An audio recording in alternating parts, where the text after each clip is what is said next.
Եվ այսպես ուշադրություն շատ խոցելի եւ նաեւ նուրբ թեմայի ենք անդրադարձ կատարում, ինչպես է Հայաստանը տեղափոխվում Ամերիկա իր ժողովրդով, մշակույթով, սնունդով եւ ամեն ինչով։ Իհարկե Ամերիկայում միջև վերջին տարիները կար ամեն ինչ, հայկական առումով ենք ասում, Լոս Անջելեսում հայկական մեծ համայնք, եկեղեցիներ, հայկական խանութներ, հայկական մշակութային տներ, հայկական դպրոցներ, մի խոսքով ամեն ինչ կար։ Բայց միանշանակ կարող ենք ասել, որ չկար այնպիսի մեծ հեռուստաարտադրություն, ինչը որ կա այսօր։ Սերիալներ, ֆիլմեր, սիթքոմներ, հաղորդումներ, ժամանցային ծրագրեր եւ ցավալին այն է, որ այնտեղ հայտնվում են ոչ թե Ամերիկայի հայեր, որոնք վաղուց ապրել են Ամերիկայում, այլ այնտեղ հայտնվում են հենց Հայաստանի հայերը, Հայաստանի շոու բիզնեսի ներկայացուցիչները, հայտնի դերասանները եւ երգիչներն ու հաղորդավարները։ Սա նշանակում է հետեւյալը, որ փոքրիկ Հայաստանը տեղափոխվում է փոքրիկ Գլենդել կամ Լոս Անջելես, որտեղ ստեղծված է այդպիսի հայաստանյան մթնոլորտ, ամեն ինչ կա Հայաստանի նմանվող, բացի հայկական անկեղծ ջերմությունը, որը նույնիսկ Հայաստանի Հանրապետությունում է գնալով քչանում եւ հիմնականում բացակայում, շոու բիզնեսի աստղերը ձգտում են գնալ Լոս Անջելես։ Այստեղ չես կարող սերիալներում նկարահանվելով վարես շքեղ մեքենա, ապրես շքեղ տանը, գոնե Լոս Անջելեսում թաքուն, տաքսի, առաքում եւ այլն տարբեր աշխատանքներ կանեն եւ կկարողանան վճարել մեքենայի վարձ, տան վարձ եւ կարողանան ապրել որոշակի առումով ապահովված։ Երբ որ գումարի հարցը այլևս կարողանում են այնտեղ լուծել, անցնում են սերիալներ նկարելու, այսինքն հայկական մշակույթը այնտեղ ամրապնդելուն եւ հայկական համայնքին այնտեղ տալու բան են ունենում, որով ստեղծվում է մի հատ առանձին Հայաստանի Հանրապետություն Լոս Անջելեսում։ Ռուսաստանում եւս կա հայկական համայնք, 3 միլիոնից ավելի հայություն, մի հատ հայկական հեռուստաընկերություն չկա, որը կլինի հայալեզու, եւ միանշանակ հայկական մշակույթը ավելի ամուր է, քան Ռուսաստանի Դաշնությունում։ Տեսեք ինչպես Ռուսաստանում հայերի մեծամասնությունը, որոնք ապրում են այնտեղ, հայերեն գրել կարդալը եւ նաեւ շատ շատերը խոսալը այլևս մոռացել են, կեսը արդեն կիսատ պրատ այդ ամեն ինչը գիտեն, իսկ Ամերիկայում կարող է մարդը 40 տարի այնտեղ ապրի եւ հայերեն խոսալը, կարդալը, գրելը չմոռանա։ Ռուսական պետության ճնշումները ոչ մի ազգության թույլ չեն տալիս իրենց հողի վրա ստեղծել մշակույթ, իրանց սեփական լեզուն տարածվի եւ իրանք ուզում են, որ եկել ես, պետքա խոսաս ռուսերեն, քո երեխան պետքա գնա ռուսական դպրոց եւ ելուր մնաց խոսքը գնար հայկական սեփական հեռուստաընկերության մասին։ Այսինքն է սա Ամերիկա եւ Ռուսաստանի տարբերությունը, որը բոլորն էլ հասկանում են եւ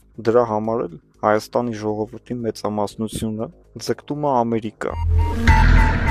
Տեսեք դա ինչպես է կատարվում։ Մարդը տեսնում է Ամերիկայում նկարվող սերիալները, կինոները, որոնք նկարում են հայերը։ Տեսնում է ինչպիսի շքեղ մեքենաներ, շքեղ տներ, մեծ փողերի մասն են խոսում ֆիլմերում եւ պատկերացումը այդպես է կազմում։ Եվ նաեւ հետեւյալը, որ այնտեղ ստեղծել են փոքր Հայաստան, ասում է, ինչի ապրեմ ես աղքատ Հայաստանում, մենակ կգնամ կապրեմ այնտեղի Լոս Անջելեսյան Հայաստանում, որը ոչինչով գրեթե չի տարբերվում Հայաստանի Հանրապետությունից, բայց իհարկե բավականին ահռելի տարբերություն կա։ Հայաստանի Հանրապետությունը հայրենիք է, որը որևէ հողի եւ ջրի հետ չի կարելի փոխել։ Այս թեմային անդրադառնալով ուզում եմ ասել հետեւյալը, որ այնտեղի նկարված սերիալները, ֆիլմերը բացասաբար են ազդում Հայաստանի բնակիչների վրա եւ նաեւ Հայաստանի շոու բիզնեսի ներկայացուցիչների վրա եւ խթանում են Հայաստանից արտագաղթը։ Հայտնի դերասանները լքում են Հայաստանը, որպեսզի նկարվեն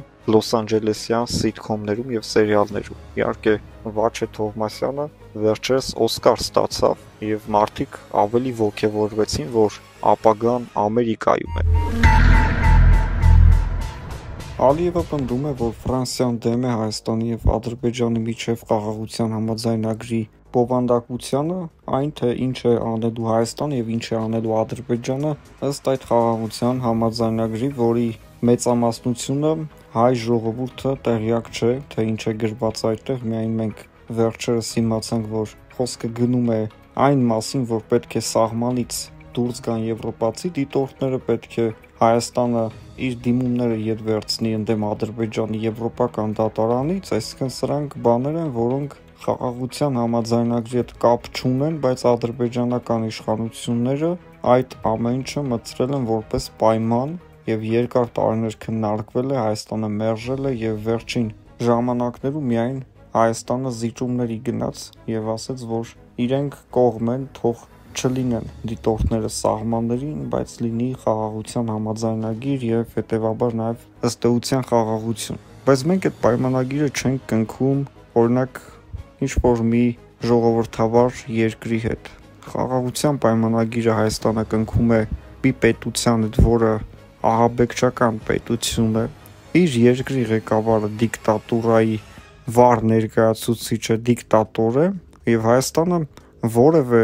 հնարավորություն չունի այդ խաղաղության պայմանագիրը խախտվելու դեպքում Ադրբեջանին ենթարկել պատասխանատվության։ Միակ պատասխանատվությունը կարա լինի այն, որ եթե խախտվի խաղաղության համաձայնագիրը, Հայաստանը իր ռազմական ուժերով փորձի ճնշել Ադրբեջանին, որովհետև միայն ուժի լեզվով են սրանք հասկանում։ Դա որևէ մեկը չի կարող հակառակը պնդել, ասելով, որ չէ, գիտեք, կարանք բանակցենք, ինչ պետքա բանակցենք մի մարդու հետ, ով չի ուզում բանակցել մեզ հետ։ Իհարկե Ալիևի խոսքերը դրանք մեզ համար ոչինչ չեն նշանակում եւ մենք չենք լսել Ֆրանսիայից նման հայտարարություն։ Ալիևի համար շատ լավ տարբերակ է խաղաղության համաձայնագիրը չստորագրել եւ մեղքը գցել հայերի եւ ֆրանսիացիների վրա, ասելով, որ Ֆրանսիան դեմ է, Հայաստանին ստիպել է, որ Հայաստանը չստորագրի, բայց ի սկզբանե Հայաստանը միջև առ այսօր հայտարարում է, որ մենք պատրաստ ենք ստորագրել, Ադրբեջանը չի գալիս, որ ստորագրի, Ադրբեջանը ասում է, որ հայերը գիտեն, թե ինչ պայման կա, եւ այդ պայմանը Հայաստանի սահմանադրության փոփոխությունն է,